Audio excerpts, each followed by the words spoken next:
What's up, guys? Welcome to Daily Dose of Reddit. This is your host, Zach, and today's subreddit is r/EntitledParents. This story's called Entitled Mother Tells My Parents' Family I'm a Psychopath.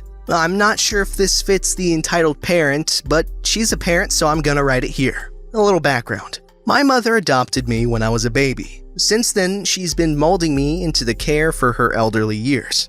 Guilt-tripping, saying she adopted me so I owe her my lifetime, etc. I'm an only child, so naturally, this obligation fell on me. However, she comes with debts.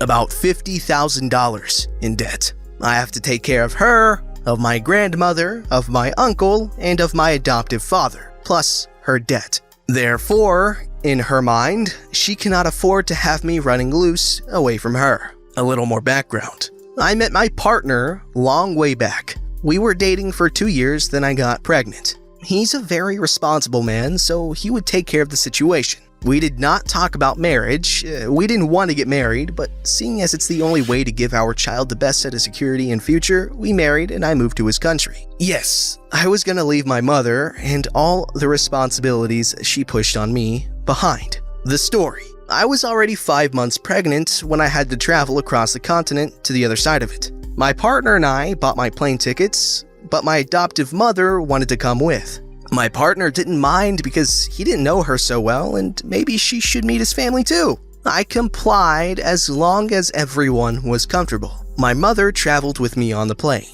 I was 5 months pregnant, had bleeding issues, and yet she told me to carry all of the things. Great. I originally sat at the aisle seat of the plane. My partner planned this out so I would have the easiest access to the bathroom. My mother got cranky about it, asking us to switch, and so I said fine because I didn't want to get any more upset. Once arrived, she didn't do crap. I had to get the luggage myself. The doctor advised me against doing heavy lifting. My mother just sped up her way to hug and kiss my partner's cheek, who was waiting at the exit. But these are all irrelevant to the story. I just had to write these out because I'm still annoyed with her for that stupid crap. The true story. 3 days into staying with my partner's mother, this was around Christmas time, my mother would put ketchup and mustard on everything my mother-in-law made. My partner and I, including his siblings, thought this was super rude, but my mother didn't think so. She thought the food was bad. I, however, thought the food was amazing. These would cost us easily $89 if we got them at the store. But oh no, my mom just had to ruin them with ketchup and mustard. Side note, my mother doesn't usually do this. Putting condiments on food had never happened before, and the ketchup/mustard would end up on 95% of the food. Here's the cast. Partner. Mother-in-law. Me. Entitled mother. The kicker of it all. Hey, I just want to let you know that your mom had been saying some weird crap. Okay? Yeah, I don't know how she's comfortable saying all these things to my family. Well, what has she been saying? In a nutshell, she told my mother that you're unstable emotionally, you're an apathetic psychopath who's feared by everyone in your household, and that you've mistreated her. That was when I was waking up.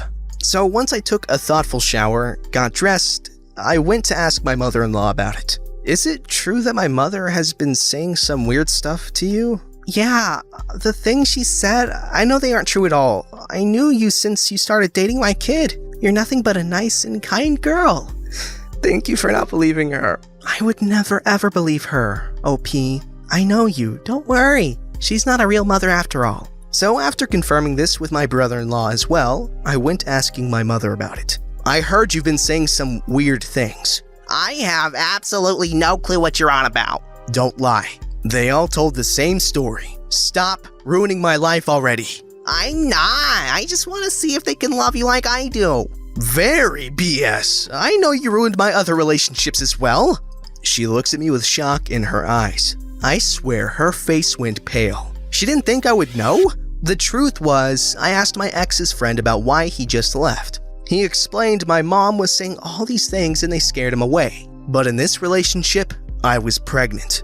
I moved to his country for the baby's sake of a great future. Were she to be living with just me and my mother's $50,000 debt? I doubt she'd seriously have a good life. and my mother was willing to ruin the baby's chances at life just because she was petty about not getting a foreigner of a husband herself, and that she had to find a way to get rid of her debt that I did not contribute to at all. Stop going around and telling people that I'm crazy. They obviously know me better than you do. Stop bragging about your earnings just to afford me. And stop ruining my mother-in-law's food with ketchup and mustard. That's rude and very low. But the food is bad. Am I supposed to be putting up with that? No, but you can leave. I know that'd make my pregnancy a lot easier if you did. Then she just screamed at me. I went down to my partner instead. She came at me and we fought. My partner sat there holding my hand. Once everything was done, I did not talk to her or let her be anywhere near my pregnant belly at all. She even had the audacity to tell my mother-in-law that my partner and I were fighting, on the verge of breaking up, and that she mediated it all. There is so much more crap that my mother has done, but this one truly piqued me off, because she was willing to ruin a child's future just because. That's truly sick and disgusting. After she left, she kept sending my partner messages, telling him how handsome he is, how kind he is for taking care of my psychotic booty, and she reminded him how crazy I am, using our fight as an example. Alright, there is some more information provided. Wow, thanks for the support, everyone! Few things I have to mention here, I suppose, is that 1. This happened 2 years ago. 2. My daughter is now living her best life without my mother's influence on her. 3. We cut her off because she made it very clear that my small family means nothing to her. 4. My relationship has gotten a lot better without her around. 5. I mentioned I didn't want to get married because I didn't see a point in it. But when we had a child coming, this was the best tactic so we could all be a family. I just think if I had a wedding, my mother would ruin it, so... Okay, so I don't know about other countries, but the foster system in America is not good at all. Okay, these kids, they end up having horrible lives a lot of the time, and even if they get adopted by loving parents, things don't always go right. So I'm not sure how it is in other countries, so I can't really be like, oh, at least she was adopted and, got a chance at a good life, but because I don't know the comparison of adopted life versus non-adopted life in the country wherever she's from. But, it's a good thing. She's got a good family now, she's got a decent relationship with her in-laws. But I will say this, if you adopt a kid, they don't really owe you anything because you're adopting them to be your kid, you are their parent now. And I know that good parents don't make their kids owe them anything for doing their job as, parents. That is a horrible thing to instill in a child, oh, I adopted you, so you owe me this much, you gotta pay my debts and take care of me. While ideally, your kids will take care of you in your old age, but, not because they have to, but because they love you. You gotta be loving parents to get the love back, Not try to sabotage their relationships. If you treat your kids good, they will treat you good.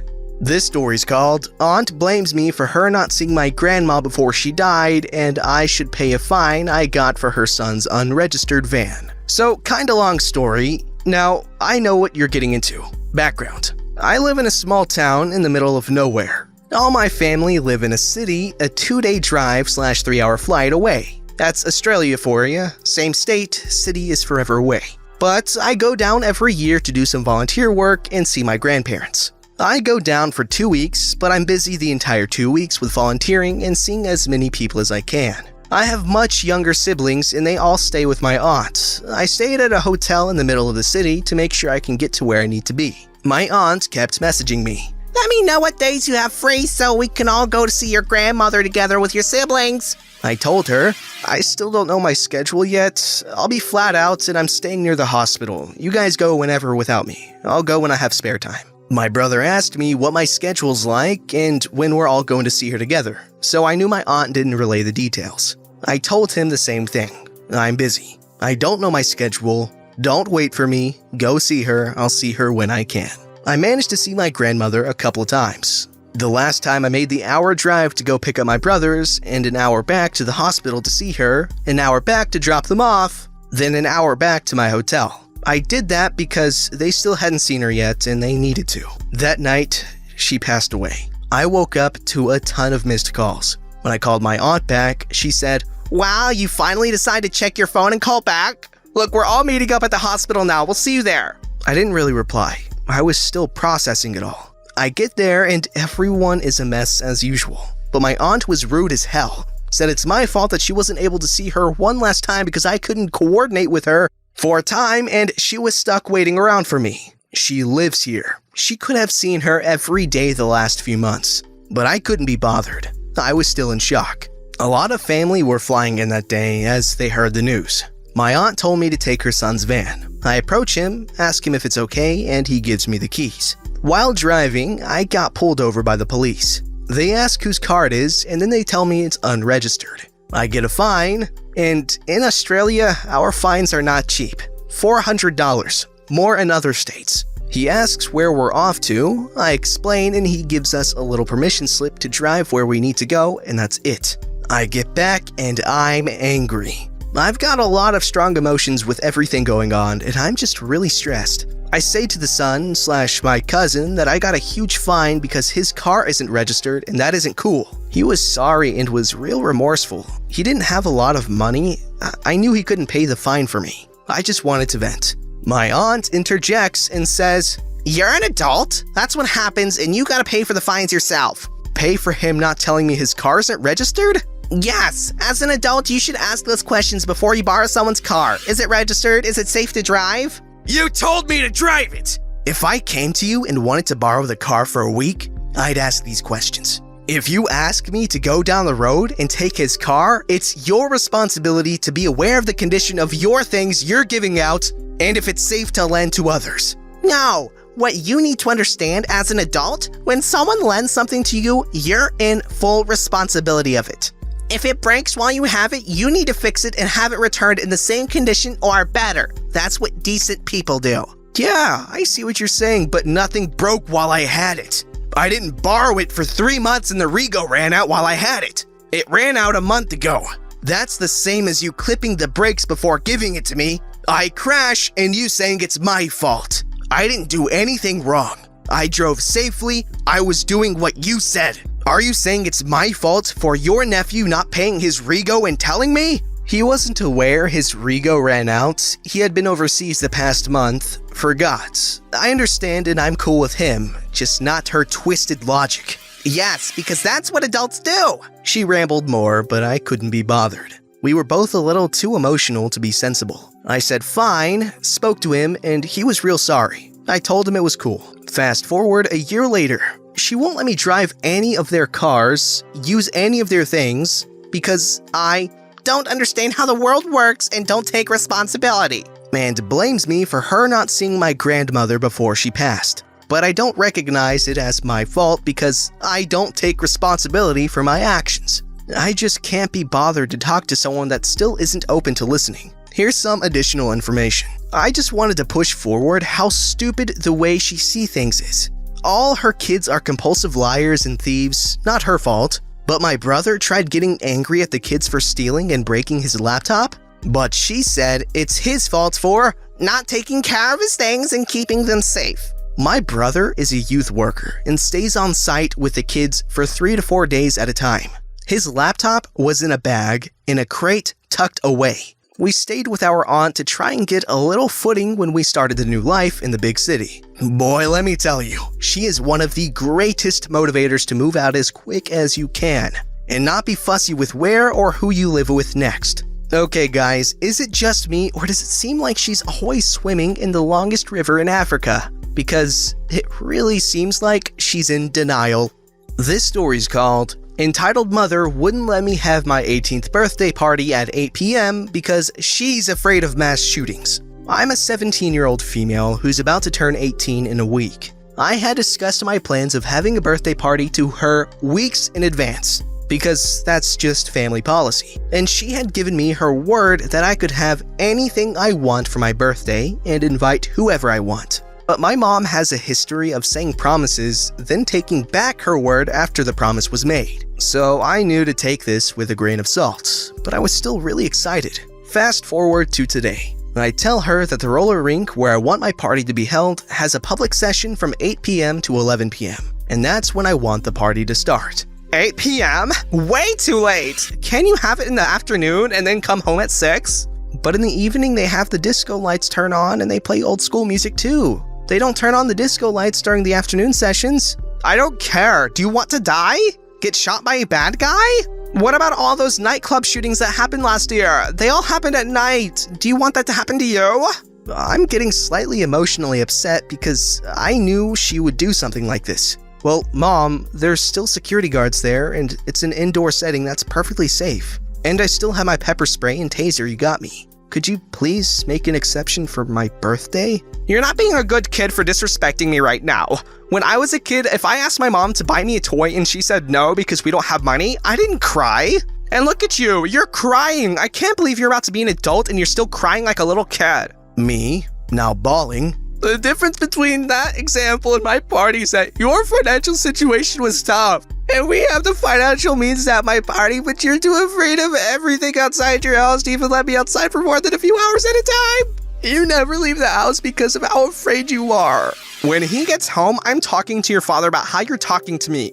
Who the hell raised you to be so rude? Fast forward to when my dad gets home. I hear them talking about me. I hear my mother say that she shouldn't even get a party anymore for how she treated me. Luckily, my dad understands how horrible my mom is, and he persuaded her to let me enjoy the start of my adult life by staying out late. But at this point, I had gotten so stressed during my heated argument with her that I wanted to cancel the whole party myself. It's so freaking difficult to spend time with my friends because of her. It would be best to save myself the hassle and not deal with it anymore. But Dad told me I will have a nice party no matter what my mom says. So now I can still have my party, but they said they're going to be sitting in the corner of the rink watching me skate with my friends. Oh yes, that's a good way to kick off your kids' adulthood. Yeah, let them start it by resenting you, okay? Okay, if you make a promise to your kids, I really think you should do everything within your power to keep it because, you know, that teaches them the importance of promises and that allows them to really trust you. And also, I think it's insanely stupid when parents act irrationally scared of doing basic things. What are you trying to teach your kids? Goodness. Don't forget to like, subscribe, and hit that bell to never miss an episode.